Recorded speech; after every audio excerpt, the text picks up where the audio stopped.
எல்லாருக்கும் வணக்கம். எனக்கு சில கேள்விகள் இருக்குது.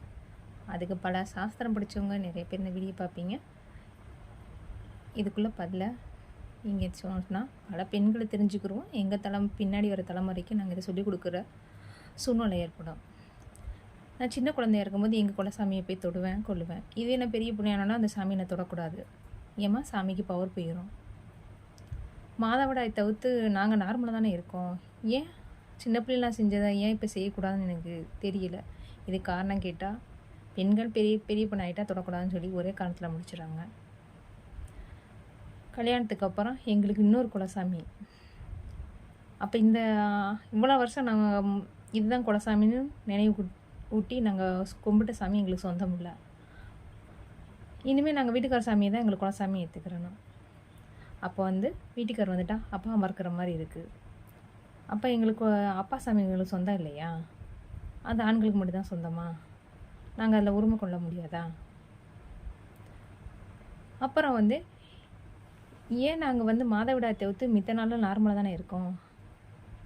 பல உக்கிரதெய்வங்களுக்கு பெண்களை பிடிக்குது, அருள் வாக்கெலாம் சொல்கிறாங்க. சில ஆண்களை தான் ஏற்றுக்க மாட்டாங்க. பெண்களை சாமி தொடக்கூடாது, வைக்கக்கூடாதுன்னா தெய்வமே ஏற்றுக்கும் போது மனிதர்கள் ஏன் ஏற்றுக்கிறதுலேன்னு தெரியல. இதுக்கும் விடை தெரியாமல் தான் இருக்குது. இதுக்கும் பதில் சொன்னால் நல்லாயிருக்கும். இது பெண்கள் பூக்கும்போது கொண்டாடுறாங்க, தாய்மாடையும் போது கொண்டாடுறாங்க. மித்த நேரம் அந்த விஷயம் தீட்டு பொருளாகவே பார்க்கப்படுதில்ல.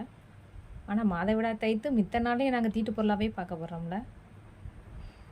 இது என்ன அர்த்தம்னு எனக்கும் தெரியலை. தெரிஞ்சவங்க சொன்னீங்கன்னா ரொம்ப நல்லாயிருக்கும். இதையும் தெரியாமல் தப்பான கேள்வி கேட்டிருந்தா மன்னிச்சுக்கோங்க. இது நிறைய பேருக்கு பெண்களுக்கு தெரியணும்னு நினைக்கிறேன். இப்படி யாராவது சொல்லி கொடுத்தா தானே இதனோட முறையே தெரியும். நம்மளும் இன்னொரு முறைக்கு பெண்கள்லாம் தொடக்கூடாதுன்னு சொல்லி கொடுத்துட்டே போக முடியுமா? அதே கேள்வி கேட்கும்போது நமக்கு என்ன பதில் சொல்கிறோன்னு எனக்கு தெரியல. இதை நிறைய பேர் வீடியோ பார்ப்பீங்க, தெரிஞ்சவங்க. வயசுக்கு முன்னாடி உள்ளவங்களுக்கு இந்த அனுபவம் இருக்கும். உங்களுக்கு யாராவது அப்படி சொல்லியிருந்தாங்கன்னா கண்டிப்பாக கமெண்ட் பண்ணுங்கள்.